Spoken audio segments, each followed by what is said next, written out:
I can't believe you picked this film. Yeah, I know. But it's such a good film, though. Ah, there it is. Is it such a good film? No, it's not. It's a terrible film. Is it such a good film? Is it not even such a good film? Is it a good film? Is it a film? It's a parody film. It's a thing. It is. It's a thing. It's a parody film of a 1971 film. So there you go. Wait, are you? I didn't actually know that. I didn't. Yeah, I didn't do my research, folks. I didn't do my research. What? I didn't do my utter deep research into the Beaster Bunny. AKA Beaster Day, Here Comes Peter Cottontail, which the title is a parody of a 1971 Easter stop-motion television special called Here Comes Peter Cottontail. So, yeah. It's I don't think it's an actual parody of the whole film, because the two films are vastly different. But apparently it's a parody of that name. So there you go. Welcome to the Dreadcast, folks.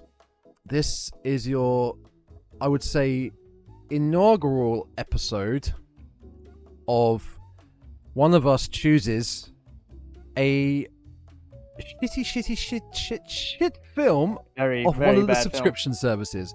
More so, it's Amazon Prime that has the dirge. I think Amazon Prime is the one that really has the bad stuff. They do. Yeah.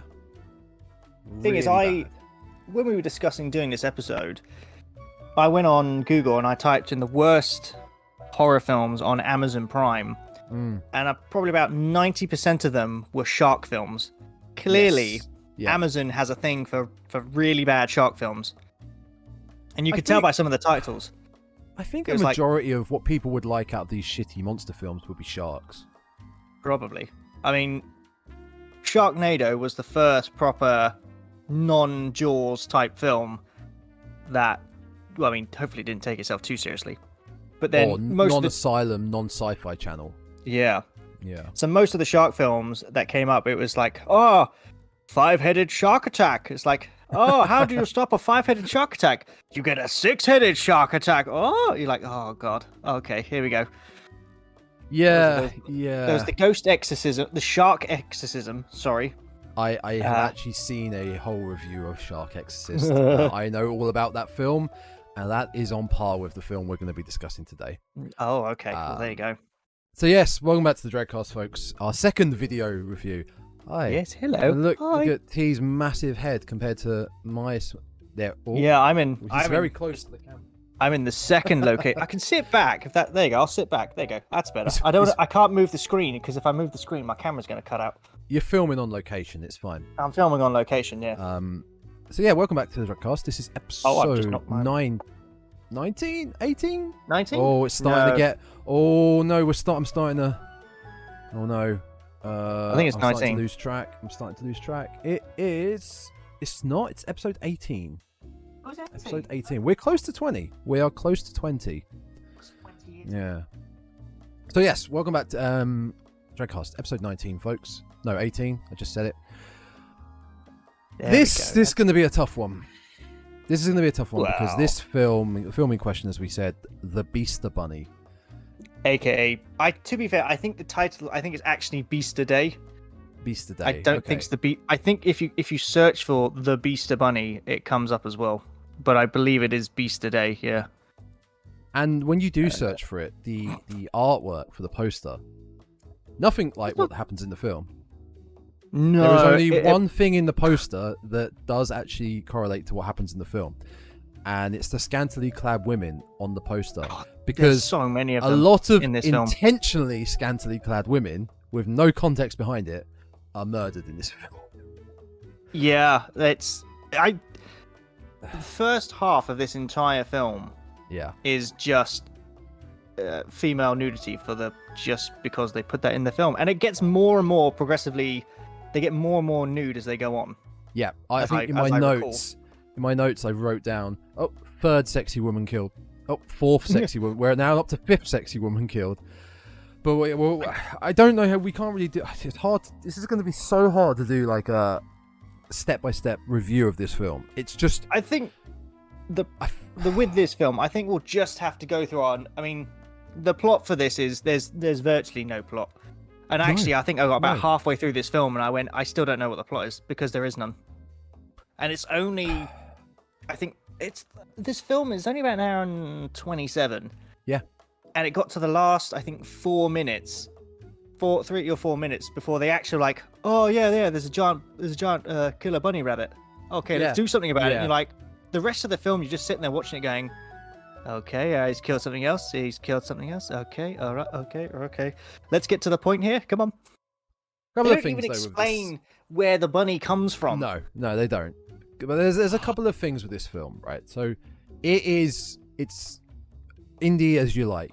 It's trash film. It's the bottom of the barrel, Very low budget. £1 DVD that you find at the bottom of a bargain bin. It's very, very low budget.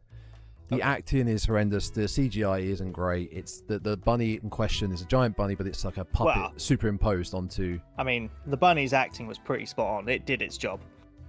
It did some jobs. It did something. The acting's bad. The bunny's bad.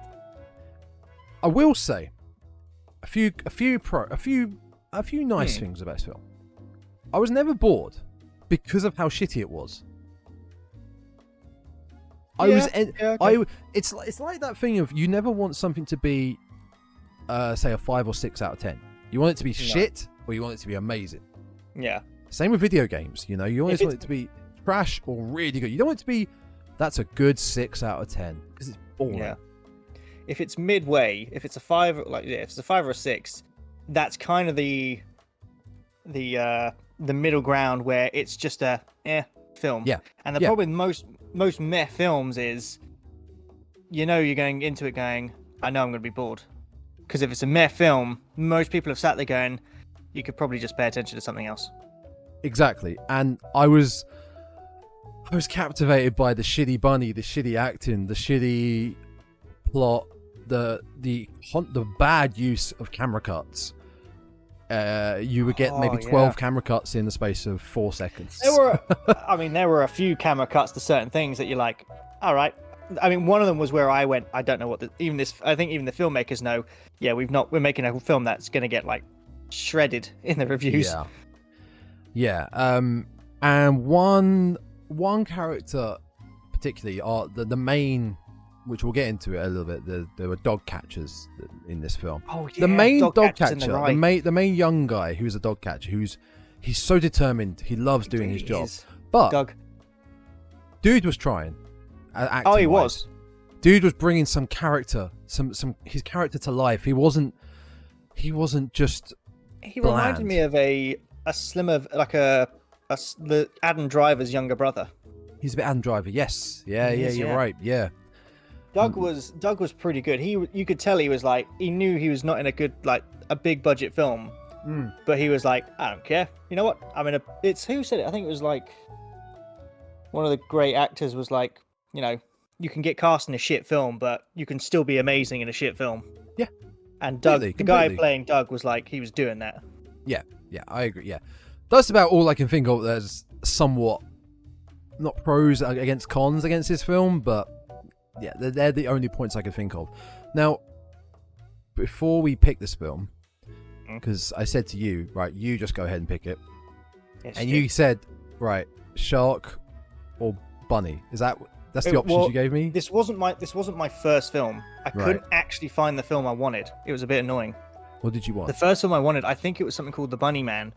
It was like a weird psycho slasher thing, but I couldn't find it on Amazon Prime after that. So I think the list I found it on was out of date, and the film had gone.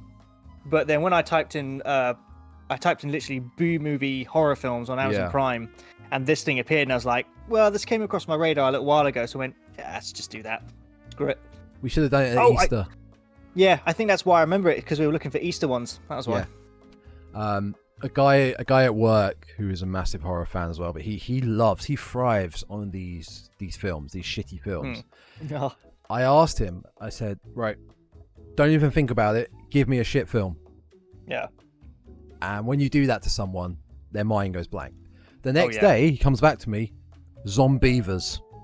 Oh, I've heard of that one. Oh, we have to do that one next. So that I think that might be our next shitty film. Yeah. Yeah. You got to sprinkle these out over the months and weeks. We can't do shitty film after shitty film. It was interesting because when I searched for B-movie horrors, it actually brought up a film called Splinter, which I've seen, and I was surprised. Yeah, it's a really clever film. It's very clever. I was surprised. I mean, it's an indie film. It's not. Wouldn't say it's B-movie. It's definitely indie. But I was surprised that came in because I'm like, that's actually quite a good film. I mean, they set it in one location in a petrol station, but they managed to keep the tension going. So I actually really liked it. Yeah, I've never seen Splinter. I know of it. I've seen shots. I've seen the trailer. I would never class that in the same category as this. This to me is like in the category of Asylum and the shitty films you'll see on Sci-Fi Channel.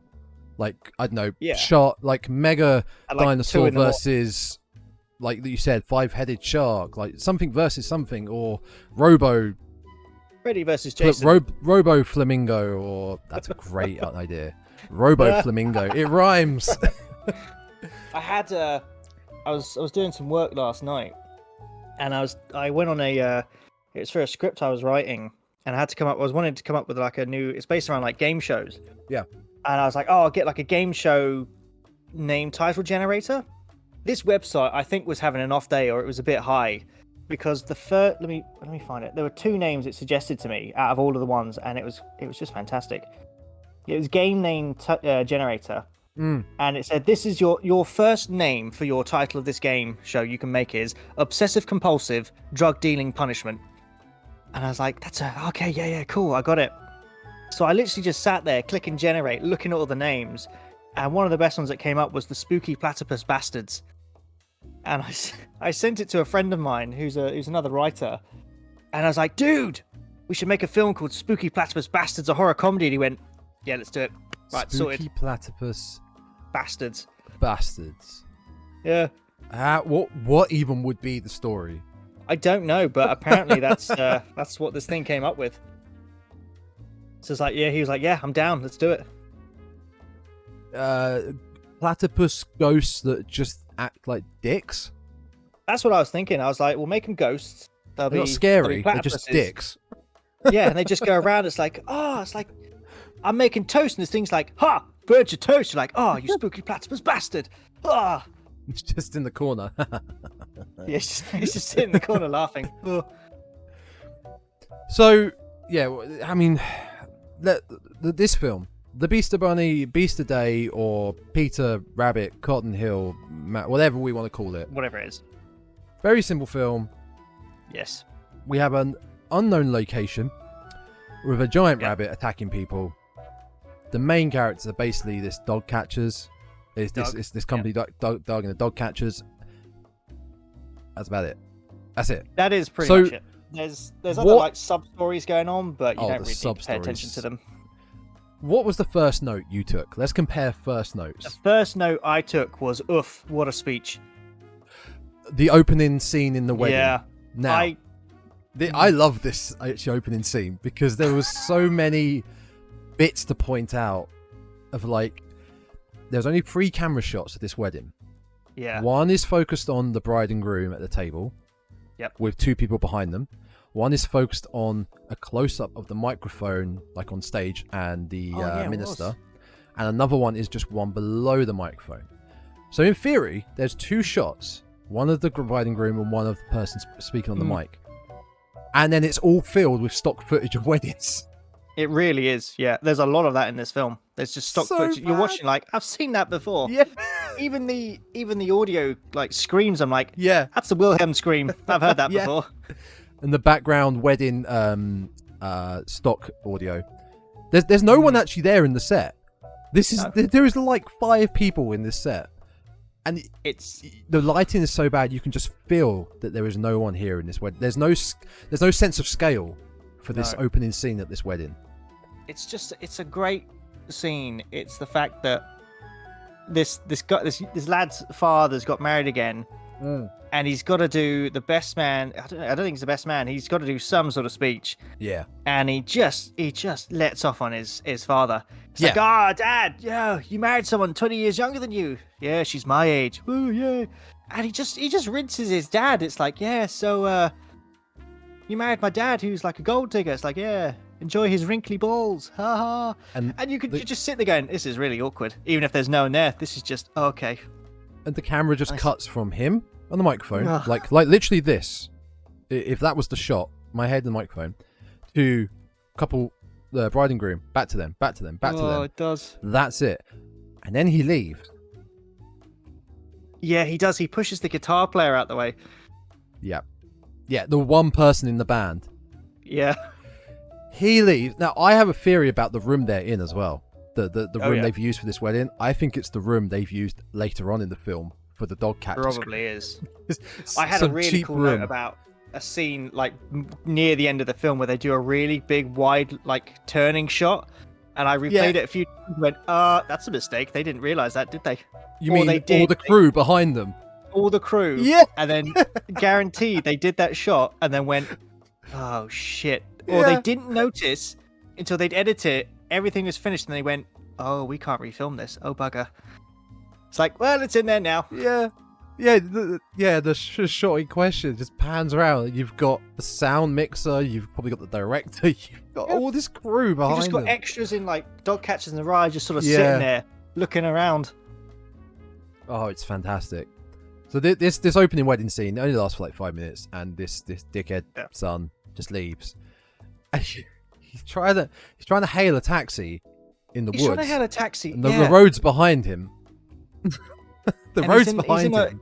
He's in a pathway in the woods trying to hail a taxi. Yeah, I just realised that he wasn't he? And they correlate the introduction of the bunny, which you don't see in this scene. The introduction of the bunny biting his hand off. They correlate that to the bride and groom cutting the cake. Yeah, they do. No correlation whatsoever. No. It's just the look on his face. It's when his hand comes off, he's just like, oh. That's one thing with this film. I laughed so much at everyone's screaming and terrified reactions because they were all like this. They were so over the top. Or there was just no reaction. Like the girl who was tweeting after YOLO. She was like, she's like chopped in half. She's like, oh, lying on the floor. It's like, oh, YOLO. And she's just sitting there casually texting. I'm like, oh, okay, never mind. Yeah, this film. So, like you said about the different stories, the two main stories we'll say are dog catchers, the dog catcher group, and Doug, who's our lead of the dog catcher group. He wants to be the best. No, he is the best. He is the best. He is until the best. He loses it to Hernandez. Hector. Hernandez. Yeah, Hector. Yeah, and he's out to prove that he's better than him. He's better than him. Yeah. Our other story is about a young girl who is trying to find a way in life, moves back with her dad, wants to move back with her dad, who her dad isn't really happy with her life decisions. No, the dad's got some weird fetishes as well. Dad has got some issues. And these two stories do intertwine when the dad forces her to get a job and she gets a job as a dog catcher. So that's how the stories intertwine. The sub-stories are pretty much all the same related to the bunny killing people. Yeah, pretty much. Yeah, the other one, you could say that the third one then is the mayor's one. The mayor who... God, I forgot about the mayor. The mayor who knows that there's people getting killed, but he passes it off as really weird accidents. He blames the Amish. He does. He blames the Amish for... Yeah. And pesky Amish. I was a bit sad at that. I was like, it's like, he goes, oh no! Oh, they're killing the Amish too, and I was like, no, not the Amish. They're so nice. Yeah. Oh, but the wedding scene, was to introduce the bunny, but you don't see the bunny, and no one in the wedding has anything to do with the film whatsoever. No, ever again. They're never ever again. It's absolutely redundant. Yeah. So I mean, it doesn't. Yeah. It's only there just to set up just to be like, something's out there. You're like, okay, right, cool. But you don't see it. To be fair, it's not too much longer before you actually do see the bunny. And I must be, it took me by surprise. I was not expecting it when they panned up to over the house. I was like, oh my god, okay, cool. There we go. So, but yeah, before I got a very specific note before we see the bunny. We are introduced to Doug, like we said, our dog catcher. I think our notes is the same in this, I think. Who sets their alarm for 8:01? Wait, was it him or was it the first victim? It was either Doug or our first victim. They set their alarm for 8:01 a.m. Who does that? Then I don't know. The note I had for when we first introduced to Doug was how on earth does this man get dressed in the morning? Because he had the weirdest getting dressed routine ever. He's a very strange man. I just remember sitting there watching this, going, I'm watching a man get dressed, like stuffing his trousers with like 50,000 socks, and then going, oh yeah, cool, and then taking them out, and then trying on something else, and then it's like, I'm not sure what I'm watching here. Okay, fine. Oh, I knew I was watching. I knew exactly what I was watching.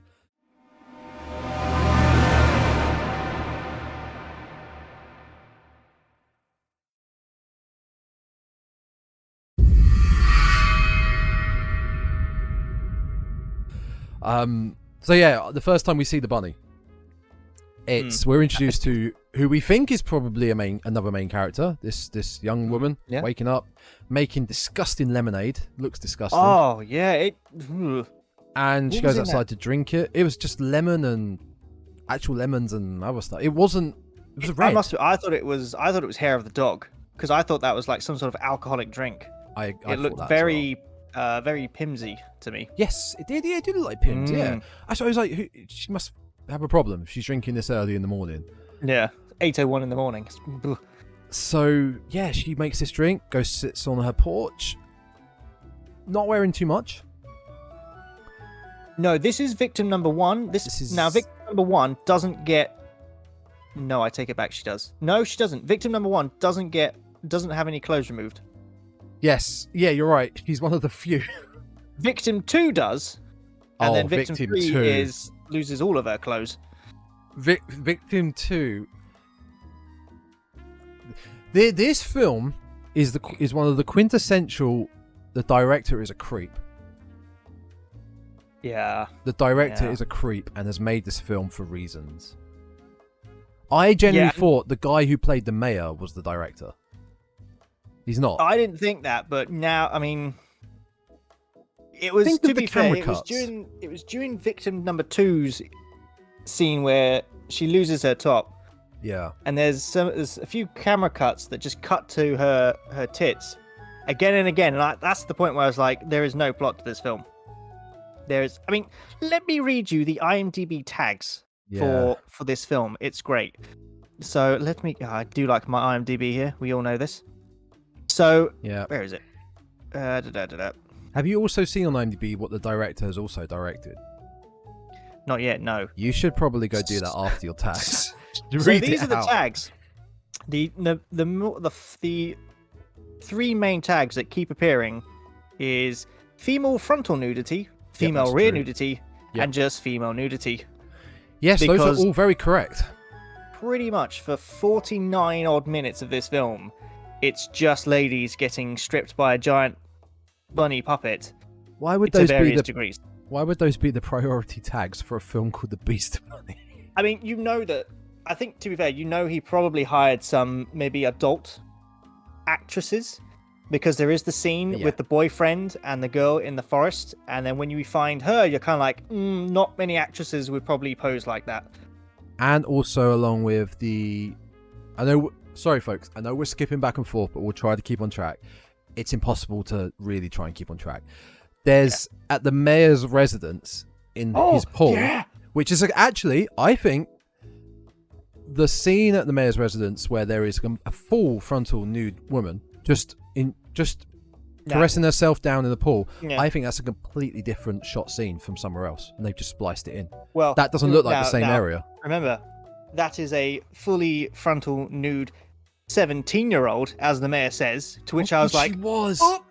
Because he turns around to it. Oh, she told me she was 17. I was like, as a police officer, you should be like, do you mean 18? It's like, if she's 17, you have to get her out of your pool, because that is very illegal. Even in anywhere, that is illegal.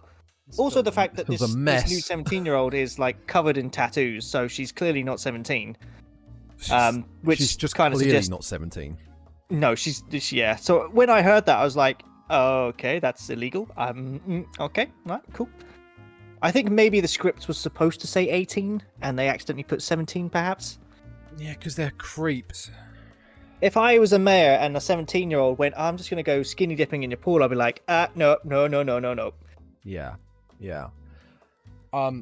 First victim. First sexy woman victim. Made her Tattooed lemonade. goth. And suddenly, I got the timestamp, we're 9.5 minutes in, camera hands up, and we see our beautiful puppet bunny superimposed behind the house. It's got it's furry, but it's like a skull Its face head. is like a skeleton. Yeah. And it's just doing a...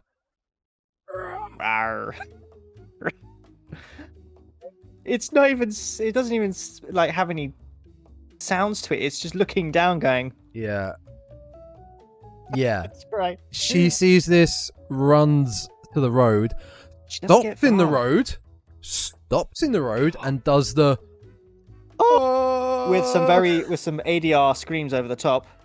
Proper ADR screams. And then for the audio viewers, I was literally doing for what she does. Stands in the road, hands in the air like she just doesn't care. And that's it. As she gets hit by a car. Yeah. She decides to stop in the road and just wave her hands in the air like she doesn't care. But... And we're not done there. By this, no, she gets hit by this 4x4. And it just dismembers her. Yeah. Like her arm comes off, her leg comes off. And you're like, how hard did this dude hit you with his car? And even then, she's just lying in the road going, still looking at this bunny rabbit. Who's still... Man. Yeah. What? Now, I got the bunny roar. Yeah. I was trying to place where this came from. So was I. At first, I thought that's a dinosaur. Mm. Then when I listened to it again, I was like, "Is that the noise that the saber-tooth tiger made from Power Rangers, like the original series?" And then my next thought was thinking Alien. Well, my other thought was, "Is it a Godzilla?" I never contemplated that. What is it? It sounds like the Dragon Zord from Power Rangers. Does it? I know the Dragon Zord. I can't remember the Dragon Zord sound. Yeah. So when for the Mighty Morphin Power Rangers sequence, when obviously they had the Dragon Zord, when he summons it and it rises out the waters, it's that noise. Yeah, you're right. It's that noise.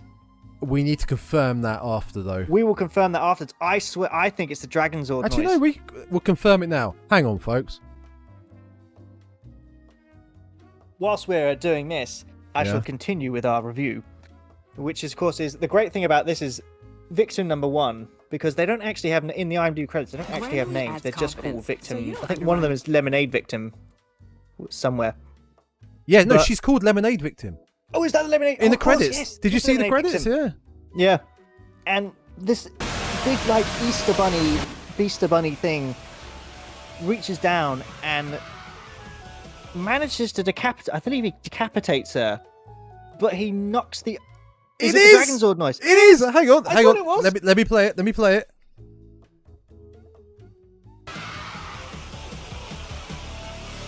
You obviously can't hear it. Well, the listeners at home can hear it. It's the. Yeah, it's the Dragon Zord. Oh, I'm gonna look this up myself. It's the Dragon Zord. Oh, well done, everyone. Well done, everyone. They took it from the Power Rangers. I'm gonna look this up now. Dragon Zord. I gotta hear this for myself just to make sure I know it is. Dragon Zord. Lemonade Victim. While you're doing that, then, she. How does her eye fly out of her head? Do you remember? I do remember the Beaster Bunny smacks out of her eyes. Smacks out of her head. Bitch slaps her. And he's heard it. It's the dragons.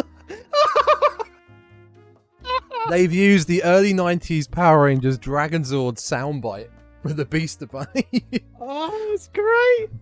Bunny Zord. Dragon Zord. Beaster Bunny, go!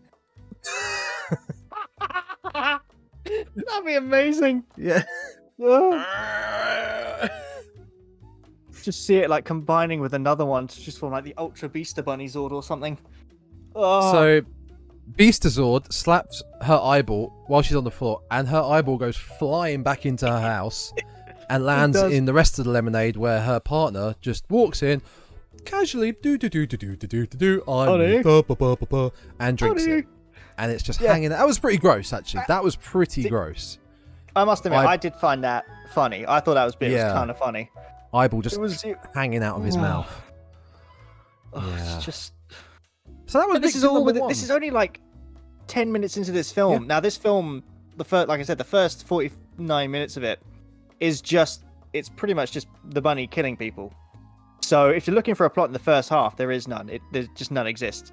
No, nothing. The fact we were never introduced to where the bunny came from, what the bunny is, who even this woman was, just lemonade victim. Yeah. And then we pan over to the dog catchers.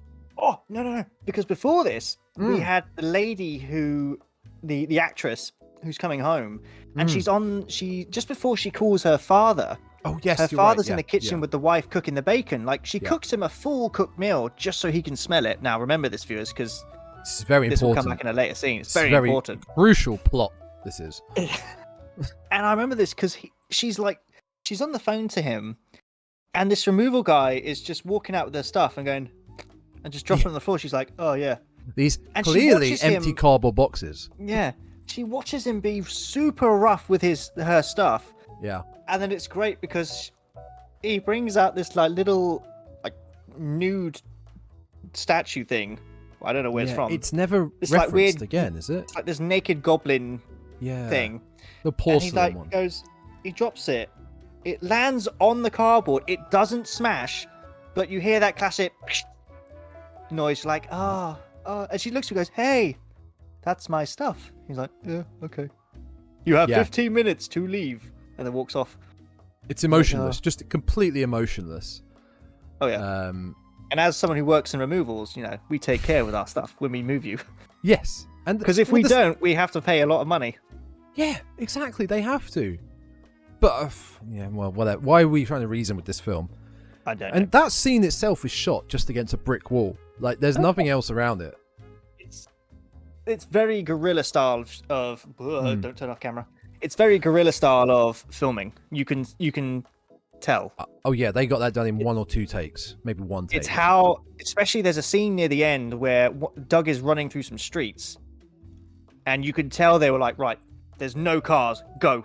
Yeah. And they had to get it done as quickly as they could because I want to know I want to know if they got permits because at one point there's a lady on the roof with a shotgun pointing down, and I wonder if they had to go around every single house and say, look, we're filming something.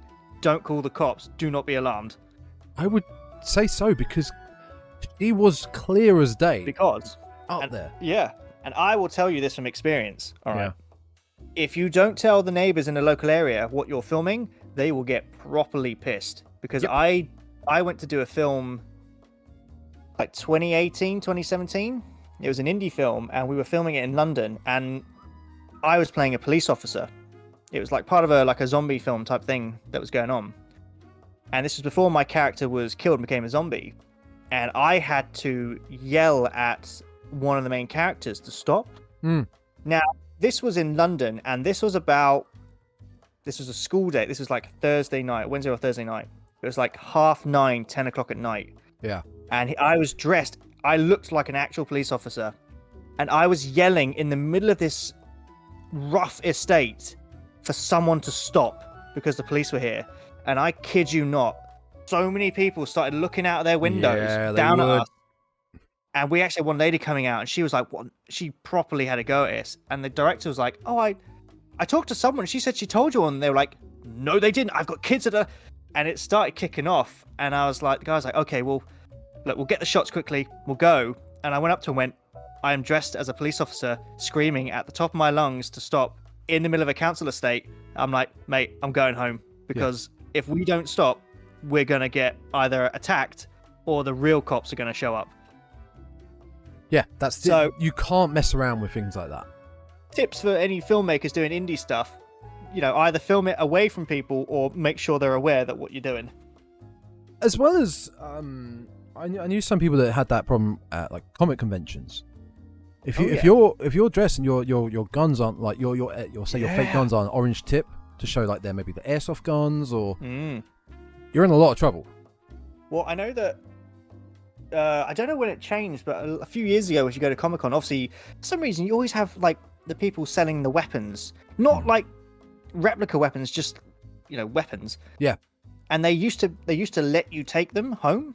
Yep. Now they can't do that because I think the law changed, and it's like no. Because when I worked at Waterstones, a guy came in. He was dressed as Neo or like a Blade or something like that, and he had a sword. You could see the sword sticking out his back. And me and the girl next to me who were working that day, we were like, I don't actually think he's allowed to walk with that in public. No, because God, no. he could easily just bring out this giant sword. And we were sort of standing there going, okay, I don't know what we do here. He left, and it was like, okay, that guy's actually walking around with a very sharp sword. Any crazy person could dress at cosplay, pretend to cosplay, and carry out their crime. Like, yeah. So, anyway, back to the film. Back to the Oscar-worthy film. So, I think we don't need to go through the story. Should we go through our victims? Because some of them are hilarious. Okay, because so all these victims, pretty much all the victims, are meaningless to the plot, the story. They are just people that are introduced for a minute and they're dead. That's it. So let me get the cast list up. I mean, most of them don't have names, so. Oh, I've got every death labeled down. Oh, you okay? No, I don't want to rate. Second victim is Runner. The Runner. Wait, Runner? Yeah, this is the one. This is the one who gets half naked. Wait a minute. Runner? No, she was gardening, wasn't she? She was gardening. She had the shovel. So we have the rock climbing victim. She was. We have 4. the Easter egg. We have the skinny dipper victim. I labelled these. So, here we go. It was gardening woman. It was horse riding woman. It was the horse riding one. The horse one was one of my favourite. The rock climbing woman. The skinny dipping couple. Yes, that was it. Then we had the two guys going to get the big Easter egg that was there for no apparent reason. Oh, the maintenance guys. Yeah. Yes. We had the hockey puck guy. Roger, his name was. He was Roger. actually a dog catcher. He was. Still He completely had the irrelevant. stick, didn't he? Yeah, he liked hockey. Yes, we had a lot of victims, but none of them played any important part into the story whatsoever. Roger might have done, because that's what motivated Doug. Yeah, maybe, yeah. Oh, we had Hector as well. Poor Hector. Yeah. So our second victim, she was doing some gardening with a shovel, but she was scooping up the bare minimum in this shovel. It was pathetic. But clearly the director had requested she wear barely anything. Just before we... Yeah, okay. Yeah, go for it. We'll do the victim first. It was only because I've got a few... It was some weird bits that the dog catchers talked about that I was like, okay, right. The first one was... It's where the dog catcher leader, he starts explaining that there's a rabid dog somewhere. And now these are dog catchers. Now, you can tell they're not a legitimate... I don't know if they're a legitimate organization or they're just volunteers. I think they're just volunteers. It doesn't help with the way that it's shot and where they are shot. Yeah. But it's the fact that he's addressing this line. He goes, by the way, if you see the rabid dog, don't catch it. Just kill the fucker right there and then. Yeah. And I sat there going, I don't think you're allowed to. I don't think dog catchers are allowed to do that. I think you have to put them down in a vet. I'm not sure, but there you go. It's not your decision.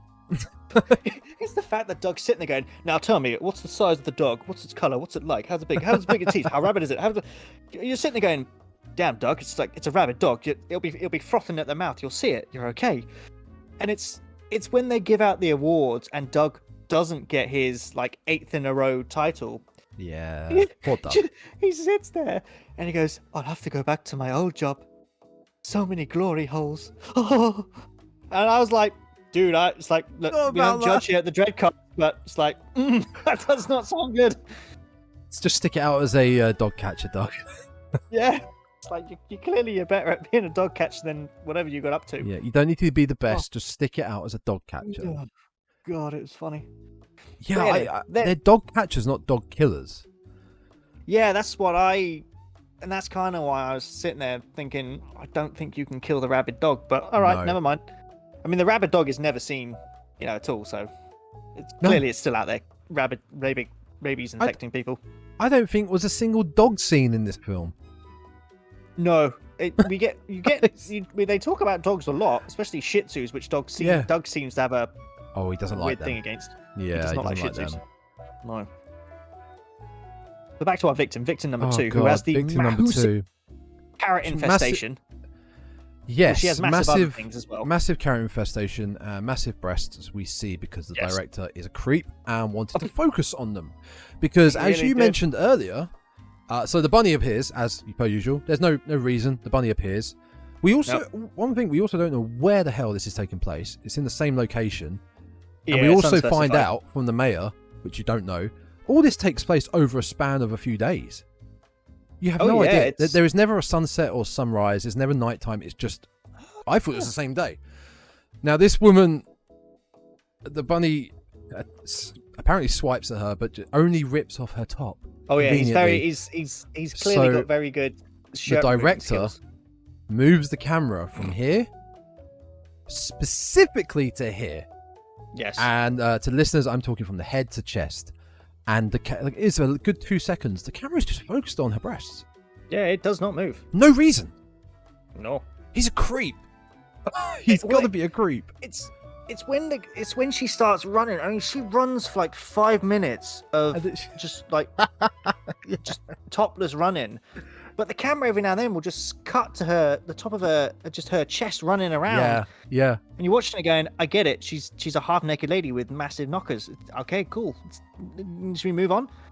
At the same time, like, clearly the Beaster Bunny has got a thing, is a bit of a perv as well. It's like, oh, touch me. You say she's running. She does run. She runs for quite a while, but she somehow runs back to where the bunny is. Well, she just runs around her garden. Yeah, it's just the area they have. We've got this garden that's got very high trees, so no one can see you. We just need you to run in a circle. She's like, okay. She literally just runs in a circle.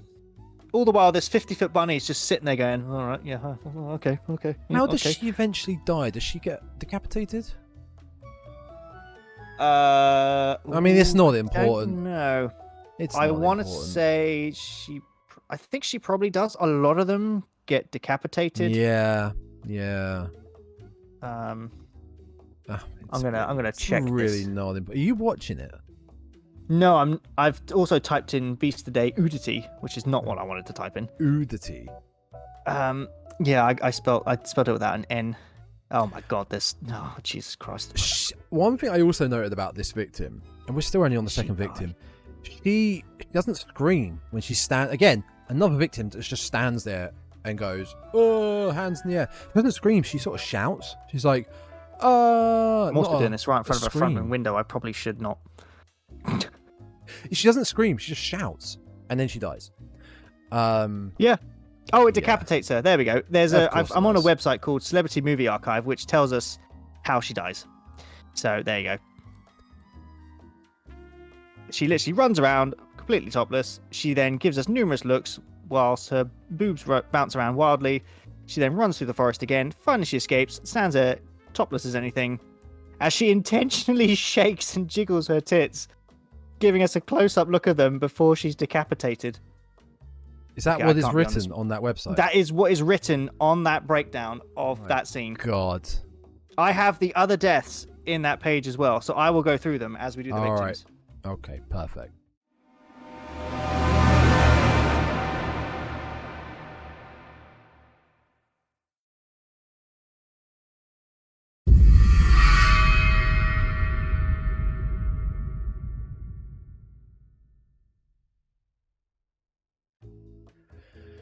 Okay, so you've got the victims' real names, and you just discovered that some of them are adult actresses, right?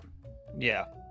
Go back to IMDb and look what the director of this film has done, and that will prove the point of, one, he's a creep, and two, there's a reason why these women are adult actresses. So let's have a look. Could you name some of the films, please, that this director has done? Oh, so you want me to look at the director? I would like you to look at the director and name some of the films this fine gentleman has done. John Bacchus. John Back is director and writer, best known for Beast Today. Okay. What else is he best known for? Oh my god. Playmate of the Apes. Okay, cool. Playmate of the... Mad Maxine. Mad Maxine, Frisky Road. Ant Babe, the Tiny Bravenger. It's so good.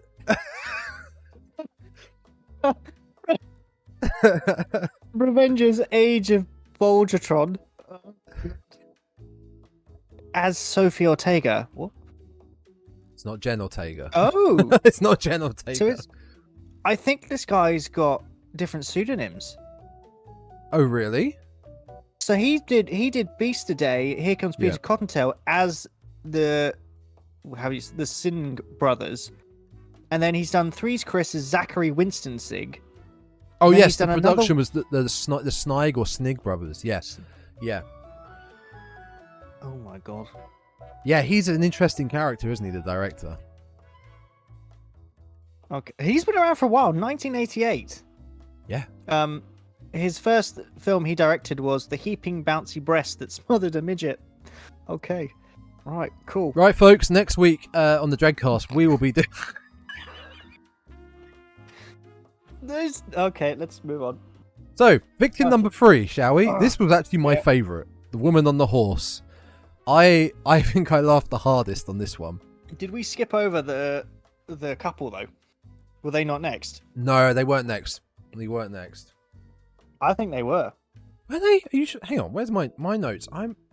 My notes. Ran around screaming. Camera on her boobs. Yep. Her breasts, sorry. Actually, before we do that, and my next note was one of my favourite lines of the film. Yeah. So we have Doug and we have our main girl, two male and female characters. The main girl, can't remember her name, not important. And she's the one who is trying to find herself. She goes out for lunch with her dad, who is really not happy with her life decisions. She was the actress, then the writer, then the poet. Yes, she wants to be a poet. She says to her dad, "I'm an artist, Dad. I need to flower and I need you to water me with your wallet." Yeah, I took the same note. I love that. I love that line. Water me with your wallet. It's like that whole line starts off as, "Okay, you're an artist," and it suddenly just goes downhill to "Give me your money, Dad." I need the money. It's just great that they're having this like lunch, and he keeps trying to like steal her bacon and eggs and whatever. Yeah, he's got to eat a salad, and then they have this argument. And he goes, "I'm not giving you my money." She goes, "All right." So she hands him the plate of bacon. He's like, "All right, so you want me dead now?" She's like, "Well, no, hang on, because then I won't get money. Hang on." The whole thing with the bacon and fried food is kind of the dad's sub story of he's like high cholesterol or something. Yes, yeah. Which his story just culminates in a very odd way later on. The daughter doesn't seem too phased either when she sees it. Give a shit. She just needs the money. No. At that point in time, she needs the guns. I've got a big note on the guns. Yeah. My next note Even I was like, come on now. Is Bunny in Horse Ranch. We are up to. Oh, is it? I don't think I took a note on that then, because my next one was they've gone into the woods for a picnic without carrying any picnic stuff. So, yeah, cool. Yeah. So we're at Horse Ranch again. We have no idea where this is set. I was kind of assuming the Midwest. Yeah, Midwestern America somewhere. Denver, Wyoming, middle of nowhere. We have no idea, but all these shots are shot in the same woods, basically. Yeah. And this shot, this woman is just trotting on a horse, casually just trotting, and then suddenly, Bunny Zord appears. Some Dragon Zord bunny appears, and she's still trotting. She's right. Remember, folks, she's on a horse. Horses are fast. No, not this one. This one doesn't want to run. This one goes at the speed of light. Well, clearly it went at the speed of light, considering what happened to her. Off screen. Trots away. Yeah. Oh, run! And the bunny just appears behind the horse at a different size again. The bunny changes height many times. And the last shot we're given is the horse who doesn't give a fuck. No. Just side view of the horse and just the legs of this woman. And the horse is just... stand there. Eating some grass. I just love like the horse Got some doesn't legs give a stuck shit. on me. It's the fact that the top part of the lady is stuck on a tree. Yeah. So Yeah. off camera, this horse must have gone faster than the speed of like light or something for her to get ripped in half by this tree branch.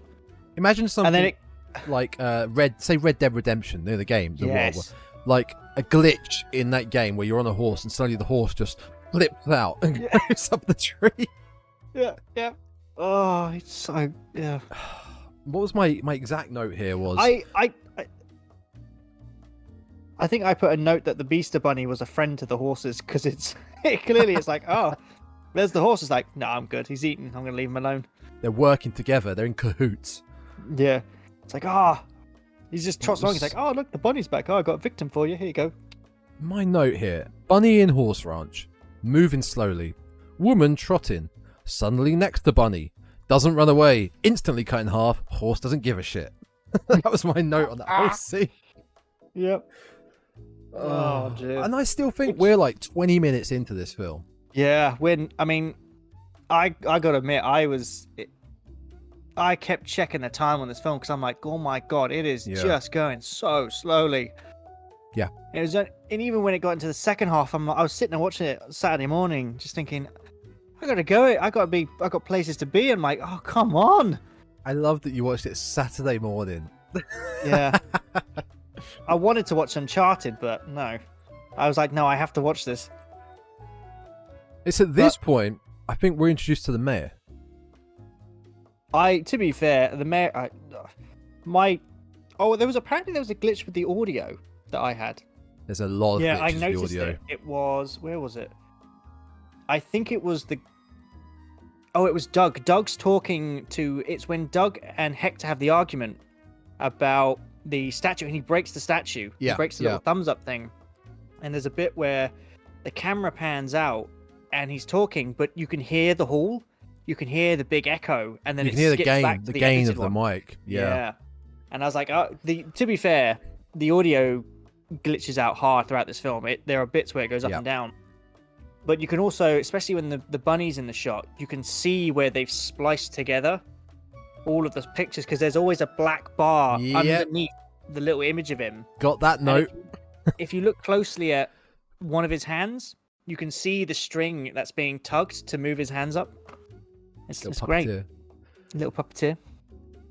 Let's talk about the bunny. The bunny, like we said, the face is actually quite cool. I didn't mind the big skeleton, the skull head, horrific teeth, but its legs really threw me. Oh yeah, the legs are like bent sideways and backwards and left, right, and center. And it kept changing, like I said, height and size. Sometimes it was the size of a tree. Sometimes it was the size of two horses on top of each other. Yeah, it was supposed to be 50 foot, I believe. It was, yeah. That's in the info for it. Yeah, It wasn't 50 foot. No. Maybe more like 10 foot. Wasn't that big. But our mayor, we alluded earlier that he hates the Amish for some reason. He's a big hippie. He's a massive hippie. And yeah, he's a weird hippie. He's a very greedy hippie. Yeah, which is odd for a hippie. When you were introduced to him, he's just walking down the street going, "Hey, thumbs up." He was doing the Spider-Man dance. The Spider-Man he was. thing. And he steals a little girl's lollipop. Oh, he does. He's just dick. I think Mayor Farnsworth. I mean, my 3 notes here that we'll get into is also we have missed the picnic scene. They were before this because I think we had 2 victims in a row. We had the horse girl, and then we had the picnic people. I think. Basically, the picnic one it's the skinny dipper. The skinny dipper. Is the skinny dipper is the woman with the guy? Skinny dipper's the one with the boyfriend. Yeah. So we get I think they crammed in. To be fair, it doesn't really matter which order they came in because they have no relevance to the story. No. And we have this lady who is walking with her boyfriend in the woods, and she goes, "Oh, guys!" The guy's complaining. It's like, "Yeah, but why can't we just have a picnic in the dining table?" And she's like, "Yeah, but we have to have a picnic outside." Yeah. You're looking at them going, "You've got no picnic stuff whatsoever." So okay, cool, right, never mind. Let's move on. And they keep going on, and he keeps complaining about not having a picnic outside. And then she's like, "But you can't go skinny dipping inside." And he's like, "Oh yeah, cool, yeah." And then she starts stripping off, making him turn the other way. And of course he's just like, Yeah, peeking. "Oh, should not look." Oh, yeah. Aren't they boyfriend and girlfriend? I don't know, probably are. And Again, then she runs off, like leaving him like a trail of her clothes as she does so. Yeah. To the point where he finds her. She's bent over on all fours. She's bent over on all fours. The top part of her is hidden behind a tree. Yeah. The lower half is not, shall we say? He basically thinks she's presenting to her. Yeah. In some way, you know. At which point, he stands and goes, "Oh, cool." Goes, "I'm gonna treat myself to your Easter eggs," and you're like, "Oh God, no, that's okay." Yeah. No, I'm never eating an Easter egg again now. Nice, thanks for ruining that for me. A couple of things with this couple. Oh, go on. Sorry. No, I was just gonna say it's his. I don't know which one he was more terrified of: seeing her half corpse or seeing the Easter bunny. I think you mean Beaster Bunny. Oh, Beaster bunny, because he sees her half dead corpse. He goes, "Oh no!" He looks up and he goes, "Oh no!" And you're like, "You okay? Cool, right?" All Which their one are you more scared of? reactions are so bad. Yeah, So bad. There's a little bit that they tease with him that he's a smoker. And when he's hiding from the Beaster Bunny, he drops his switchblade, which he happens to have, and he drops his cigarettes. Yeah. And they're next to each other, and he's slowly crawling out of a bush while he's hiding, and you think, oh, he's going to grab the blade. Now he goes for the cigarettes. Oh, it's so clever because he loves his cigarettes. And then he dies. But again, back to the director being an absolute creep. When she is stripping, it's not even subtle. It's a full-on strip on the film. Like, you're down to from her breasts down to her actual genitals. Oh yeah, she just strips off. Focused on her. Yeah. And there's no context for it apart from the skinny dipping, but you don't... Which is funny because she says that they're going to go skinny dipping, and again you're like, you're in clearly a very Midwestern city, like town. There are you're also in a woods where there are clearly no lakes or rivers or anything. You're nowhere near a lake. You're nowhere near a lake. You're in a Midwestern, you're in a very not dry, but lakeless area. It would be like me going skinny dipping but getting changed now, and then going down to the river in the town. From here. Yeah. It's like, where's the nearest lake? Oh, it's about 20 minutes this way, but I'm going to strip now. Right. And walk down the street. Just get it done now. Just get it out of the way. Yeah. But anyway, so that's another victim. Yeah, that's another 2 victims. We've still got a few left. Oh, I want to talk about rock climbing victim. Oh, God. Sorry, that was a weird... stone climbing. Not even a big rock place. Victim. Although, to be as I've recalled, she doesn't lose her clothes, actually. We just get a very down top shot as she's doing push-ups. Oh my God, I forgot about the camera angles. No, as she's doing her stretches. Oh, that too, yes. Yeah. And she is not wearing a bra, because why would the director let her wear a bra? He's such a creep. Yeah. So this woman, I think she's a Hispanic lady. She's going to rock climbing. So. She has a harness and a rope. But the rock face she goes to, in again these woods, it's probably about 15 foot high. Yeah, it's you can see where she can just walk up to the top. What do you need a harness not a high for? Rock. It's not a climbing area. What, like, she's got the rope and everything, so she's got the gear to... Oh, I've lost my page. Like she was climbing Yosemite or something. Yeah. So she's got the rope and everything, and it's like, okay, like, right, you're going to climb up, you're going to put the rope in, and then it cuts to the next scene, and the rope is already attached to the top, and she's climbing up the rope, which suggests that she's gone up to the top, put the rope in, and then climbed back down again. Yeah, really well thought ahead, that. Yeah. And the shots of going back and forth of her climbing are like a shot of her hand grabbing a ledge, and then her feet moving. It's a montage. But she's never actually grabbing a ledge. But the shot that then ends up cutting to is a wide angle shot. She's not climbing vertical. She's just crawling up the side of this rock Yeah, she hasn't actually gone anywhere, has she? She's not got gone to anywhere. The next level and then has just stopped. Oh The first level from the ground to this place is not tall. It's probably only about 6 foot. Yeah. You could walk up it. It's not a high ledge. Yeah. Kids would climb on it and play on it. It's it's great because we then get the giant Beaster bunny that just turns up, and she's like, she's screaming against this thing, and he just leans down and goes, "Okay, yeah, cool." And sorry, what does he do to her? I can't remember how he kills her. I can't remember how she. Does he bite her legs off, or? Let's check the page, shall we? Let's get past these because they are.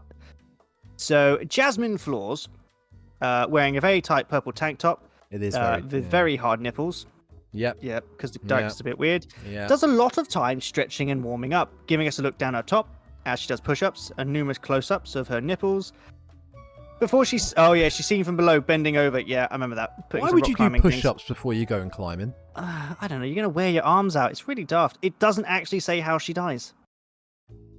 Well, who cares? It doesn't matter. But she does die. Yeah, I'm fairly certain she just gets eaten. So there you go. There we go. Okay. YOLO victim.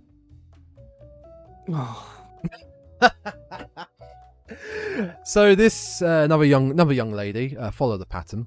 She's got a phone, earphones in. She's tweeting, she's social media in, walking through the woods.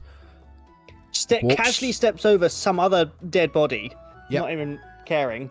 Yeah. Oh no, sorry, it's this one. I just remembered how this one gets killed. She walks up to the bunny. Oh yeah, she does. Just walks up to it, looks up. Oh. And doesn't she say something like, "Oh my god, I'm gonna tweet about this"? Yeah, she goes, "Oh my," yeah, it's like, "Oh my god, a giant bunny," and then she gets sliced in half, and she's still tweeting, going, "YOLO." It's like, oh. She says her last message is YOLO, and that's why she's called YOLO victim. And when she is sliced in half, half her body's there, her legs are there, and her entrails are like 2 meters spread across. But you do see a bit of side boob. The director had to get that in. He had to get that in. Oh. God almighty. It's my note for that was got to get that last tweet before you croak. Yeah, had to. Going back to the mayor scene when we're introduced to him. Yeah. Like, I had "damn that's cold" when he steals the lolly from her. Yes, the little kid. And then he goes back, gives her the stick, and he says, "Now don't litter." I was like, mate, that's harsh.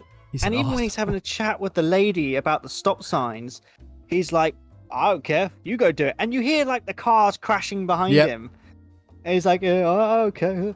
Get a piece of paper and draw one. Yeah, just go out and stick it there. Yeah. And then he has this chat with his police officer. The police officer's obviously crooked as well. They're like, very crooked. If we do all these things, we can gain a lot of money. It's like, he's got some weird ideas on this plan. It's, we have the glory hole bobbing for something. The sensory shower place. Something about a charity. I don't know what that was. And it's literally just him going, "I'm going to get the." It's him just. He's trying to scam the town, really. He's trying to scam the town, even though he's clearly a hippie. Yeah, and it's weird. The police officer leaves, and he looks at this plan, and then he spits some things out in his lip. Goes, and the scene ends. Yeah. I just remember looking at it, going, "What the fuck was that? What direction was that?" It's like, we need you to look at these plans and then gobble spit and suck it back in again. And the plans he's looking at for the town, again, we don't know where this is. Town, their Easter Day celebrations. But the plan he looks at looks like it was drawn by a child. These blueprints like look like that. Yeah. Stuff. They look like they were drawn by a child. He's really weird. And my next note actually goes back to this. It cuts now to quote unquote 17-year-old in his pool. This is after we had Doug explaining his PTSD. Oh God, because yeah, the actress girl really likes Hector. Yes, because she's He's working out- for dog he's- catchers now. Yeah, he's taken her out on like a first trip, and he goes, "Oh yeah, he goes, she's like, oh yeah, he was she's like, oh yeah, Hector was in the army. He goes, oh, well I got that too, and she's like, what? The army went, no, PTSD from a Shih Tzu because they're vicious and they're evil, and he's like, dude clearly has some shit going down with a Shih Tzu, but it's the fact that she sits there and she goes, but he's really nice. He's like, oh yeah, no, yeah, he's nice, but you know, he lives with his mom. Like, oh, that's cool. He's like, yeah, but like, does he say he's a Nazi? Yeah, he does. Yeah, he says he's a Nazi. Yeah. He's got a Nazi tattoo on his ass. I've seen it. I mean, I haven't seen it. She goes, oh, you've seen it? No, I'm not gay. Yeah, there's a lot of I'm not gay. I'm not gay. I'm not gay. I swear. No, God, no. Even no, though no. there's a bit that I'll bring up in a minute, which I'm like, okay, you might be. Not sure where this is going. I'm sure you'll work out what it is. Is that with the cup? Yeah. Yeah, that It's was gross. just, it's nasty. Yeah. Oh. His PTSD kind of reminded me, if anyone's a big Simpsons fan listening, Principal Skinner's Vietnam flashbacks. Yeah. Oh, it's such a. Oh. I mean, Peter Sullivan is the guy that played Doug, and I got to give it to him. He tried. Clearly read his script and went, oh, "This sucks. Yeah. Fuck it. I'm gonna go for it. I'm gonna go does. ham. I'll give hands down. I'll give a thumbs up for Peter Sullivan. He tried to make it in this shitty film. Yeah. Oh. He did his damnedest. Might not have been great, but he did his damnedest. So he did. Golf clap for him. Yeah, which leads us back to the mayor in his the mayor. And this not 17-year-old. I genuinely think all the footage of her, and she's stark naked in this pool, because I think it's a different pool. You never see them together. I think that's completely different footage. No, I reckon it is. Like maybe I don't know. Maybe say if it's an adult actress, she may have an OnlyFans. Maybe it's like personal content that they've bought. Yeah, it's because it's definitely not in the same area. I think that is that's a like a striptease in a pool. Type. Potentially that is a adult film scene that's been spliced in. Yeah, I'd say so. I can close that page now because I don't need it anymore. Close. There we go. And I can tick off that note. We don't need to go back to that. Nope. And it's funny because we meet the police officer again, and we meet his deputy police chief, this lady. Yes, yeah. Who's just standing there smiling, and every now and then he explains that there's a naked 17-year-old in his pool. She just looks over. She's like, "Oh yeah." She smiles like, "Yeah." Looks back to him, like, "Yeah." No problem whatsoever. No problem whatsoever with the fact that he's just said he has a naked 17-year-old in his pool. An these two police underage officers, girl. An underage girl, and these two police officers are like, yeah, cool. And why is he carrying a wheel as well? Oh, he is, yeah. The police chief is just carrying this wooden cart wheel. I don't even remember if they reference it. Do they reference it? It's because the Amish are dying. Oh, it's because he says the Amish are being killed, and it's like, yeah, the Amish. Oh. This guy has such a vendetta against the Amish, and you never see one Amish person in this film. No. Maybe they set the bunny loose. The bunny was the Amish all along. Oh dear. And also, when they're talking, it's the police chief that specifies there's reports of killings over a period of days. That's when I got to the point of like, hang on, is this not all happening in one day? The time is not specified. But it's not specified, and as well as the location, when we're going from scene to scene, they transition with stock footage of drone or helicopter panning shots across landscapes that all look different. Like one's mountains, one's fields, one could be the desert. They all look different locations in America. Oh yeah, quite clearly. I must admit, we get into this is one of my most favorite scenes in this film.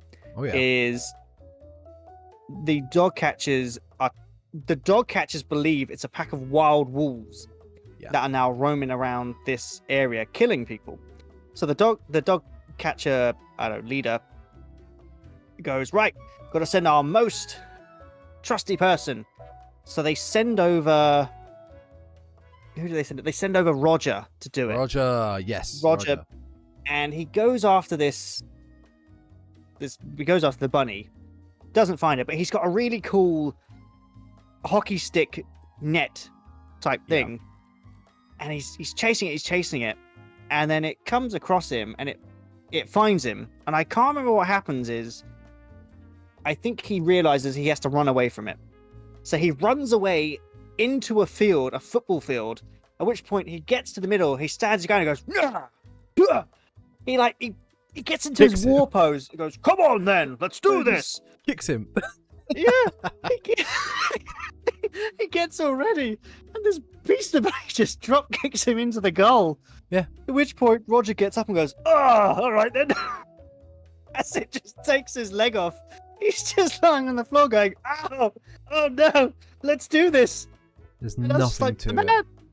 It's like this dude has stood against a massive 50-foot bunny rabbit, got drop kicked hard, and it's just not giving up. He's just not dying. It's like, oh, fair play, Roger. All right. Not scared, not giving up. No. But I think it's funny, though, is how... If you can hear that noise, by the way, that's my washing machine going mental. No, it's not picking up. You're fine. You can't. That's fine. I can hear it loud and clear. And it's not clear how Roger's death was relayed back to the dog catchers, because the very next scene is they're all in the dog catcher HQ going, Roger died. Like a shrine at his locker. Yeah. Yeah. And this is where we get that just weird ass moment with Doug, where they're talking about Roger, and someone goes, this was Roger's favorite cup. He wore it whenever he went out. Doug's like, yeah, Roger.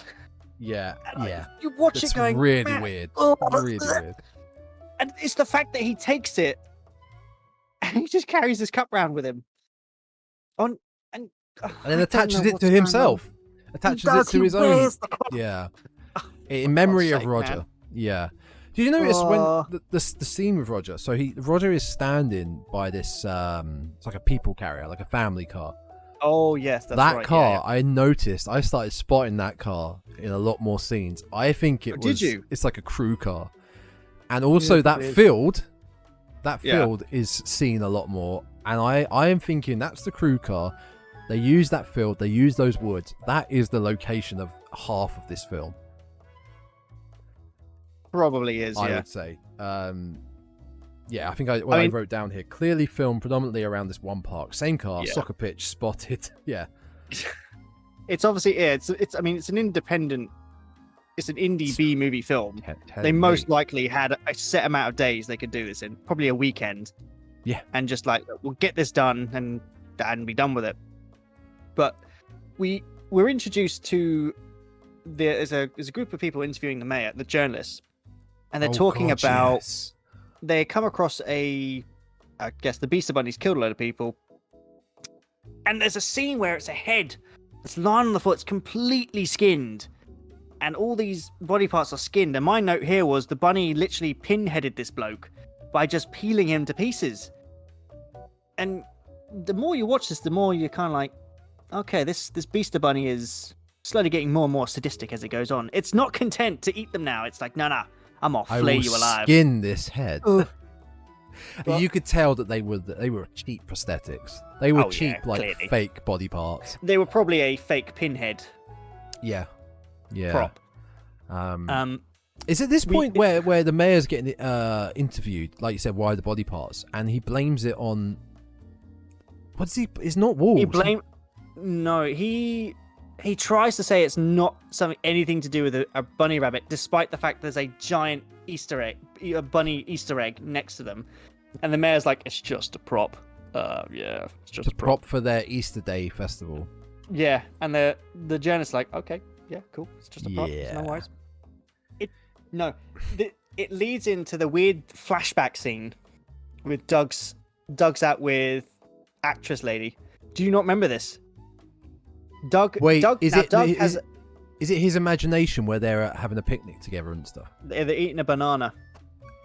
Yes. Yeah, They're slurping on milkshakes together. Yeah.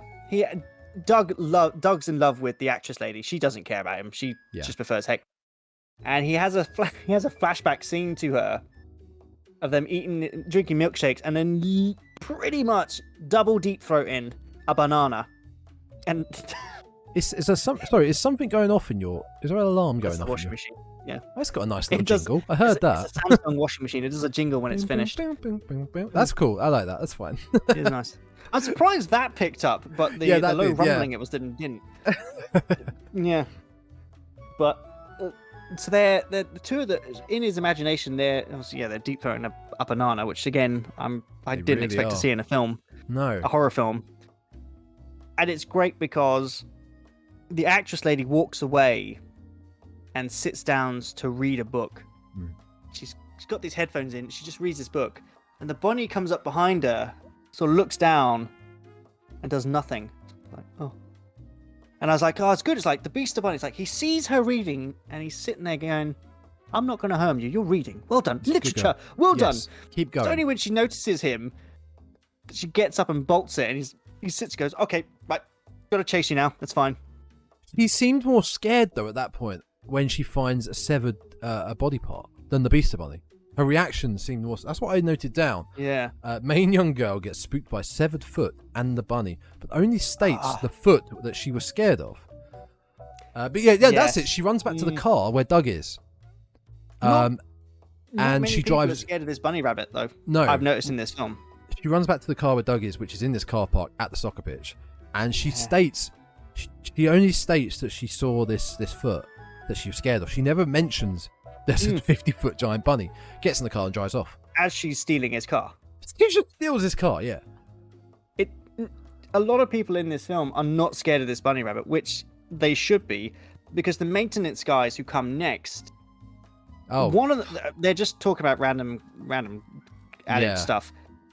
It's when the taller one turns around and sees his mate being eaten. He's nearly laughing. He's not fussed. No. He just stands there going, "Mate, it's just a bunny rabbit. Just kick it. Go, just kick it." He's nearly laughing. You can see his face. Probably hold it in. And he just stands there telling this bloke who's been half eaten at this point to kick the rabbit. And as it comes for him, he just looks at it. Oh no. And that's it. He's dead.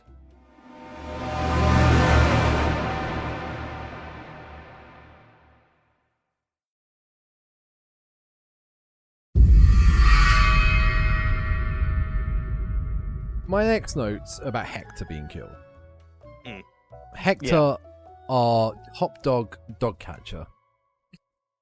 Yes, the second who became the first. Now, there's a few things with his death. So he gets told to go to the woods to catch this with a fishing net. With a fishing net. It's pathetic. I don't remember why he's in the woods. He finds the bunny. The bunny chases him. Hector starts running through the woods, and then suddenly starts hiding behind a tank. There's just a tank there. They obviously had a tank. Army base. They obviously just had a tank that they could use that was there. Can we just hide? Can we get a shot of that? It hides behind it for a bit. Here is because up to this point, there is no explanation for this bunny rabbit. None. No. In fact, there's no explanation throughout the whole film. No. It's when I saw the army base, I went, okay, it's an army experiment gone wrong. It's got out, and the army are sitting behind the wall going, all right, just ignore it. But yeah, they've got a tank that they could use. That's what the trailer... I remember the trailer for the film Feast, which is one of my favourite monster films. I love Feast. The trailer specifies that the US Army created something, but they got loose, and it's the monster. Yeah. But that's never specified in the film Feast itself. It kind of just leaves it up to your interpretation, but... This was nothing. This was you have no idea why the bunny is there or where it's from. It's never explained. When Hector's killed, he's got a little thumb trophy. It's a little thumbs up fist on a little black stand. Good. It gets stuck into him, and the blood starts pouring out of the bottom end of the trophy. Though it's barely in him. It's basically just stuck on top of him. Yeah. Because Hector gets chopped in half. but it's like a Resident Evil blood splatter that gets stuck on the screen, and you're just watching it going, oh no! If you're Why going to did do it that, go on the camera lens? I know. At least make it not see-through, so you can't see Hector's body behind the blood splatter. It made it transparent. Oh, Yeah. yeah, it's just. Why did it go on the camera lens? I don't know. Well, there you go. Yeah, that's the word for this film. Why? Just why? Which leads us into the next question of why was Doug wearing those pants in the next scene? He That was comes my next in. note. That was my next note. Why is he wearing stripy black and red trousers? Looks like he's a member of Motley Crue out of the 80s with these skin-tight pants on. He's shoved like a pencil down his pants to make it look like he's got a hard-on. And the director, again, being whoever he is, probably told the crew, the cast around him, goes, right, he shoved things down his pants. We all need you to look at it. And the girl that plays the actress is crotch height. Yeah. Staring at it, going, oh. I was like, how uncomfortable was she doing this scene? Going, I have to stare at this man's privates. But And these are bright red and black. oh stripy. yeah, they're Stripes going down the leg, not horizontal, vertically down the legs. It's 80s glam metal pants. And when we're introduced to Doug with these pants, it's back at the dog catcher room. It's not even a building. And then after the scene after this, he's changed. Yeah, he's not not wearing the them. pants back on. It's this one scene. He's just wearing them. I think it's because the leader tells him to get rid of the pants. He does, but As he he says leaves, he don't says, wear "Get rid them of your next pants." time. Does he? I think he says don't wear. I don't know. It I doesn't think matter. this is the Doesn't weird. matter. For some reason, this scene, it gets cut to a scene in the woods where apparently a post officer is delivering post in the woods, even though he shouldn't be. And oh no, Doug's in the woods, and he finds the postman getting eaten. Yeah, he At finds which the point post. he then then he runs back to the dog catcher place after changing his pants and goes, it's not rules, it's a giant bunny rabbit. This is the amazing scene. He goes, this is the line. Yeah. It's like, stand over the line, join me. And everyone goes, no. And even the actress who knows it's a giant bunny rabbit goes, no. Yeah. She's seen it. She knows. Yeah. And it's great because this is the weird scene. This is the funny amazing moment we scene. talked about earlier. Amazing. Where the scene. camera pans around the entire room in a 360. But when it gets to the crew, it slows down. And you can see the entire crew just looking at the camera, looking at the action. And surely one of them would have gone, we're in the freaking shot here. It's about 1.5 to 2 seconds of them on camera. And that's long enough to see them and notice it. Yeah. The only reason I spotted this is because the girl that is doing the sound is wearing a bright pink top. Yeah. If she wasn't, I probably wouldn't have noticed it. Because there's a guy wearing a white shirt. I think he's the director. He looked very flamboyant. You could have passed him off as, oh, okay, that's another dog catcher that's in the background. But it's the fact that the pink t-shirt draws your eyes, and then when you see her, you're like, wait, she's wearing headphones, she's looking at a tablet, she's got a cable. That's when you realise that she's part of the crew. Yeah. And you see the just went back and cameraman. forth. You see the second cameraman. You do. Oh, I didn't see that. Go back and have a look. You see a second will. cameraman behind Doug's head. It's brilliant. It's absolutely This is brilliant. I reckon that was one of the last shots they had to do. They just get And it they done. realized they were running out of time, and they went, you just get the shot. We can't do anymore. Just do it. Just do it. Let's get it out. Let's go home. Done.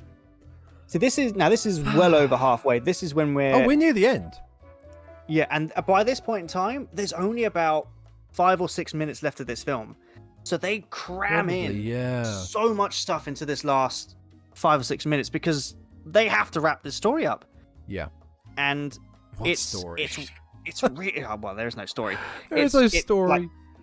It goes full throttle at this point in time. Doug goes out to the streets and he comes across a guy he comes across one of these. The preacher. So yeah, he's going across the streets shouting that there's a giant bunny, but that's ADR'd because they're filming, obviously in a suburban area. I bet they didn't want some crazy guy going down the street going, "There's a giant bunny." So they filmed him just waving his arms, not saying anything, and then they've ADR'd him screaming and shouting. That's probably true because a lot of the screams you can tell are not being made by him. Yeah, they're not there. Yeah, and he has this great interaction with this Bible preacher who is, to be fair, it gets a little bit homophobic in this. Oh, it really does. Bible preacher's thing, and he's preaching the Bible, and then all of a sudden he starts talking about the fact that dinosaurs never existed. Yes. It's like the dinosaurs didn't exist, and even if they did, they would have been gay. They're gay dinosaurs. They're gay. He believes dinosaurs. If they were gay dinosaurs when the dinosaurs around, I'm like, just who cares? They're dinosaurs. They can pork whoever they want to. It doesn't matter. He believes dinosaurs caused the extinction, turned gay and caused the extinction. And it's Doug runs into him, and he goes, "The apocalypse is coming!" And the Bible preacher goes, "Yeah, I was just saying that." He goes, "Oh, were you? Yeah. Oh, cool. All right. This guy gets it. Oh, you get it. Yeah, it's cool. Yeah." He goes, "Right, well, you'll have to run away."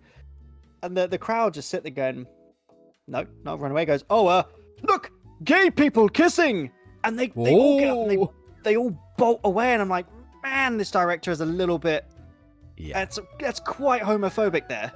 Yeah, Well, that goes back to how Doug was talking earlier about I'm not gay. I'm not gay. Yeah. This director, he has some agendas. He does.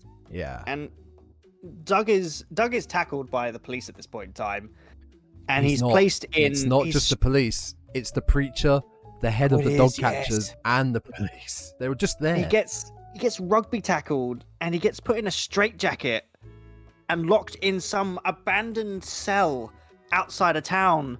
Oh no, it's overlooking the town. Oh, it is. Yeah, it's overlooking the town, and he's drugged up to the masses. Yeah. When we next see him, he is out of his mind with whatever they pumped him full of. Did you notice how the location changed from this point onwards of the town? Now I did. They were in like a very chilled out Midwestern town, like had one that would have like a town square, city hall building, and some suburban. Suddenly, we're then in what looks like downtown Philly, with terraced houses, back alleys, rough looking at. They've suddenly changed the location. I did think because at this point in time we're in Easter Day celebration. Yes, and the scene where they're all doing these activities, I was watching it thinking that's stock footage again. Yeah. Because there's probably no way they got an entire town to do that. No. So they most likely had to trawl through the internet and go, right, okay, that's what we'll use. And they just sort of stuck their edited stuff over the top of it. They do also do something which I learned from another YouTube channel, which I think I mentioned before, called Red Letter Media. They coined a term called shooting the rodeo. So they did a really B-movie review once that featured a rodeo. And this director had clearly taken his cast there and just go. We'll just try and get some shots of this rodeo and you doing some acting. Where the rodeo obviously didn't know what was going on. Yeah. And they were just like, quick, let's just get it done. This, to me, there was a few shots that felt like they were shooting the rodeo with the main young girl. She went to some fair somewhere. Oh, yeah. And she was just sat there, and they must have been, quickly, let's just get this footage and let's go. Yeah, because before anyone realises they're being filmed. The rest of the Easter Day footage is stock, like you said. Oh, yeah. It's just fair. Now, so the bunny, at this point in time, turns up. Yeah. And he just goes around. He squishes people. Like he squishes the mayor into a flat like strawberry mush. A peace sign. Oh yeah, he does. It's a peace sign. It's a hippie peace sign. But the crowd that the bunny is chasing that go back and forth are the same people. You see, like the one fat guy go from left to right, back to right. Who gets left. he turns into like meat chunks. Yeah. I just remembered we missed a bit because the police officer chief tries to shoot the bunny rabbit, but of course he's using the farm toy safe tools that the mayor gets interviewed at another point, We forgot about this and he bit. blames everything on the Amish.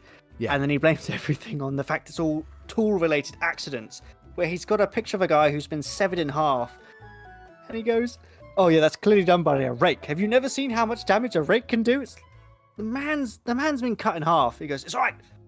I've safetified everything. All right. There will be no more tools. Everything is safe." And he safetifies the guns, so they're all like little Nerf guns that they're just firing around. It's just fantastic. He also safetifies a belt sander with whipped cream. He does. He does. He tries to use it, and the whipped cream goes splat on the reporter's head. Yeah. No idea why. It doesn't clean it off. No, It's at the she's end of still that there. little shot. She's just standing there going, "Oh, did you see that?" It's like, it's still on your forehead. But at this point in time, there's only about 3 minutes left of this film, and probably a minute of that is credits, if you think about it, which are weird in itself. If you Yeah, think about very it. weird. And the actress lady, she finds Doug and breaks Doug out of his cell, who's high as a kite. Yeah. And transports to Chicago or Philly or somewhere where there's a lot of It hills looked like Philly, and yeah. streets. And she goes, "Right, I've got a plan. Dress as a carrot and run and grab his attention. Where'd I'm you get going the to go carrot speak to costume my from?" father." I don't know. Probably from her father, because at this point in time, she goes back to her father's house and finds him trying to grab a piece of bacon on a fishing line whilst dressed as a pig. On all fours, in the bed, the fishing line is being hung by his wife. Mm-hmm. Yeah. As she's telling him to go get it, Piggy. Yep. So anyway, the daughter's not fussed by this. She just looks at it and goes, "Okay, yeah, cool. I need your guns, Dad." And it's great because he goes, "Why do you need my guns?" "Because there's a giant bunny on the loose. I have to kill it." The father just thinks, "You've clearly cracked." Yeah, He's one to she's talk. nuts. Yeah. At which point, she argues the point. I don't know what it is. I can't remember for the life of me. I don't really care. Yeah. And he basically just stands there and goes, "Right, the code's that. Just don't shoot anyone." It's like, okay, cool. And she goes downstairs into this freaking gun cabinet that looks like it's a gun shop. There are so many guns. They shot that in the gun shop. That's My clearly a only gun shop. note for this was America. Yep. It's funny because she has all these high-tech guns, so many powerful guns, and she takes one. Yeah, a pump-action shotgun, A pump-action shotgun. which is a At which point close-range weapon. She then climbs. Now the thing is, her father's house is nowhere near a town. It's clearly somewhere out. It's not out a of the terrace city. house. It's not a Not terrace house. And she gets this pump-action shotgun, and she climbs through the roof to an outside balcony with a shotgun. Yep. At which point in time, I guarantee this is where they were like, "Right, we have about 10 minutes before we're going to get in trouble. Be quick. Be quick, load the shotgun, look around, put the gun down and get off the roof." Yeah. And Doug is running around like a weirdo. I don't know what he's high. doing. He's high as a kite. He's high as a kite. And he's high as a kite. And as he's running, he comes across his boss, who's lost his leg. And now the boss has lost his leg below the knee. Yeah. But he's still alive. And he goes, Doug, Forgot about this. take me to the hospital, Doug. I'm okay. And Doug looks at him, high as a kite, goes, "Oh my God, it's all right. You're dying. It's okay." He goes, "Doug, just call the ambulance. Just tie my leg off, man." He goes, No. I'll put you out of your misery." And picks up a solid plywood plank and just squishes the dude's head in. He says, "It's okay. He's at peace now." And just runs off. No more suffering for you. It's just fantastic. And he eventually comes across actress lady as he stands in the middle of the street. He's frozen. folks. Frozen. Oh, have I? Oh, no. Oh no. Hang on, I'll fix it. I mean, that's a great great like, shot. little Yeah, shot there. I like There we go. that. I'm back now. And Is he? There he is. He's back. I am. And Doug just stops in the middle of the street outside where actress lady is. Just looking moving around. around. Yeah. Before he runs off, and the Beaster Bunny turns up conveniently right by where actress lady has the shotgun, and she just fires a few shots and it just collapses. That's it. I will give that credit. She had the finger on the trigger. I was expecting it to not be there. She had there was recoil. Did the recoil action with the gun, and the gun sound effects were okay. They weren't too bad. Yeah. So that's fine, because that can be messed up really easily. Oh yeah. I remember I had a note here which was Doug, what the fuck, and I couldn't remember what it was, and then I realised it was because he smashed in his boss's head. That's what it was. And the bunny's dead. The bunny's dead. It just collapses. Yeah. And Doug goes up to it, and you can see he's walked to a certain point, and he's pretending to kick, and they've obviously had to go, right, okay, we've got to slide the Beast the Bunny in to that point, so it matches up. And then he poses going, yeah. And it's great because the actress lady turns up next to Doug, who's still wearing his carrot costume. Yeah. I like how you keep saying actress lady. We have no idea who this is. I can't remember her name. I can't remember her name, her character name. Yeah. Does she actually have a name? Let's check. Find her name. She must have a name. I can't for the life of me remember it. Oh my god, does she not have a name? So we've got Peter Sullivan as Doug, John Arthur as Hector, Christina Buden as reporter, Valerie Bittner as the mum. She's the mum. It might be Autumn Bell as the bride. The cast in order. Then it might be Marisol Custodio is Brenda. And was her name Brenda? That must be. I don't know. It's something. We've gone this far saying actress lady. We'll just keep going. And she stands by Doug, they just look at this giant dead puppet. And yes, Brenda. Sorry, Brenda. Brenda. Yes. And she just says, "So, where did it come from?" And for the rest of the credits, her expression is just stoic. Nothing. She just stands there. Both Dogs of them on your hand is great. He stands there going, yeah. All the emoji faces you can think of. You know? That's all these weird things on his face until the end of the film. Yeah. The credits themselves then start rolling over there when the facial expressions, when they cut back and forth, and the credits are just basic italic, maybe Arial or Times New Roman font in blue, like an old-fashioned film from like the 1950s. You have, like I said earlier, people labeled as lemonade victim, YOLO victim. Yep. Dad. Yeah, very, very basic labeling for these characters. Now, the thing is, I'm on IMDb, and like this film does not get watched. It has like a 3.5 rating out of 5 on Amazon. Which that is mental. Which is weird because this is not a 3.5 out of 5 film or whatever. But there is no trivia for it apart from it's a parody. And the only quote is Brenda, who says, "Is that a miniature golf pencil in your pocket?" As referred to the weird thing he did. I'm going to edit this trivia because I am going to stick on that the roar that the Beaster Bunny does is the Dragon Zord from the original Mighty Morphin Power Rangers, because it is, as we found out at the start of this episode. Best bit we found out with that film. God. I'm so glad we found out what it was. I know. It was driving me mad because I knew I'd heard it before. Yeah. But I couldn't place it, and I kept thinking it was Godzilla. Because that's the only thing I could think of. It's not far off, yeah. It's a very high-pitched scream. Yeah. Yeah, it's a mechanical Dragon Zord, that's what it is. But that was the Beaster Bunny. It was an experience. Sorry. Here comes Peter Cottonhill. It was an experience. It was. I'm never going back to this film ever again. No, why would I? No. What we might do if we do a rundown of the weirdest films we've ever watched this year. This will probably be quite high up. It was something special. It gave us. It probably has given us the most amount of fun and laughs out of all of the reviews we've done. That's for sure. I didn't think I'd get this many notes of it until I realised I had 6 pages of notes. Yeah, I agree. So at least we got something out of it, folks. Do not go and watch this film ever. Never go. Don't waste your hour and a half like we did. Don't ever go watch this film. Watch some Asylum films; they're quite fun, but something like this is just not worth it. No. I don't have anything else to say on this film. No, I don't either. Well, you're choosing It's the trash. next one. We'll go with that.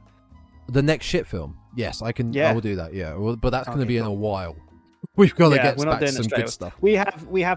We have the next load of episodes planned, and I have to send them to Tom. That was a picture of my missus there. It was. But I also have a list of the next trailers that we're doing. Yes, We do have a breakdown. We've started doing Should I trailer give reactions. a rundown of what we might be Yes, go for reacting it. to? So these are some of the trailers that we're going. I handpicked them. There were some in the list that I thought, maybe not. They didn't look too good, so I thought we'll ignore them. So we have Nope, might be interesting. We have Prey, the Predator film that's set in Native American times. Native American. Yeah. We have They Them, which might be quite interesting. We'll have a look. Kevin Bacon. Yeah. There is Orphan, First Kill. Might be good. There's a film called Beast, which is Idris Elba, set in Africa. Yep. Heard of that. Yeah. The Invitation. Yep. Looked interesting. Gothic horror. There is a film called Barbarian, which we'll have a look. Dark Harvest. Now that's interesting. That's a Halloween version, like film, where a Halloween type spirit comes out and goes around killing people, or if they don't do something like that. Okay. There's a film called Smile, which looks interesting. Yes, you did mention that. Yes. Yeah. There's a film called Unwelcome. I can't remember what that was. Never mind. There's a film called The Menu, which we talked about the other day with Ranulph Fiennes. Ralph Fiennes. We have Ralph Fiennes, not Ranulph Fiennes. Ralph Fiennes. We have Evil Dead Rise, which I'm looking forward to doing because I love the Evil Dead franchise. There's the Hellraiser reboot, which might be good, might not be. There's something called My Best Friend's Exorcism. That doesn't sound very Slayers, which looks quite interesting. I think Slayers was set in the 80s. It's like an 80s one. There's Outpost, which looks interesting. Set in like one of those Firewatch towers in America. It looks like it's sit there. And then we have probably what is going to be the greatest horror film of all time, which is the Winnie the Pooh Blood and Honey horror film. Very excited. Oh my god. It's going to be amazing. For that one. Yeah. So we have plenty of trailers to hopefully get get some videos out for, because the Pearl one, which we did last week, has blown up. It really has. We have surpassed 200 views in about 3 days. I'm really chuffed about that. So it's incredible. If you've watched that or listened to it and you listen to this podcast, thank you very, very much. We really appreciate it. Thank you very much. It's 225 views as of right now. Love it. Speaking of the YouTube stuff, the official YouTube channel of the Dreadcast is now pretty much live. Everything will be going up there now, so just go to the Dreadcast on YouTube, and we may as well get into the social medias and where you can find us. So you can find the Dreadcast. Were you about to say something? Did I interrupt you? You can find the Dreadcast on TikTok, which is at the __Dreadcast, or underscore search for the Dreadcast. I know. I do underscores all the time. Let's go profile. No, sorry, at the Dreadcast. There is no underscore. It's just at the Dreadcast. Very good. There you go. Very good. There it is, folks. Look at that. Look at the logo. Look for that. The logo. We have currently got 118 followers. There you go. Didn't know that. That's awesome. Nice one. 118 followers. Well, you do the TikTok. I do the Instagram. That is true. We should probably get a Twitter at some point as well, but we should. Yeah. We'll look into that. We've almost got all the social medias covered apart from Facebook. Yes. No one really uses Facebook anymore. No, not really. But the Instagram is at the _Dreadcast. That has an underscore. I'm working on that. That's a bit harder. But the podcast itself, you can find it at Spotify, Apple Podcasts, Google Podcasts, Podbean, YouTube, Amazon/Audible, all by searching the Dreadcast. Yep. You can also get in touch with us if you want to by now, obviously when the video is live, leaving us a comment on the YouTube sites. Let us know what you thought. We've had a few already, which is great. Had a few on Pearl. That was very nice. Or you can email us at thedreadcastpodcast@gmail.com. Yes. You can get in touch with us there. Okay, we're done with shit films. Yes, for a little while. We're going to some extreme stuff now next week. And I'm very excited for that because I'm excited for the fact is I don't need to do research. I don't need to watch it because I watched it a couple of weeks ago. So I can remember most of it. We're going to be doing the sadness. And it's going to be very sad times. Yeah, it's a beast of a film, it is. Yeah, not a Beast the Bunny of a film, just a No, beast in just a general. beast of a film. It's So, going to yeah. be great. Episode 19 next week will be the sadness, and we'll try and fit in some trailer breakdowns when we can, when we're free. So yes, plenty of content coming. We have the next 2 months planned. We episodes. do, yes. So we're good ahead to of go. the game now. Good to go. So yeah, until next time, folks, where we'll be all very sad. Yep, we'll all be sad. We're all going to be acting out our deepest, most horrific desires.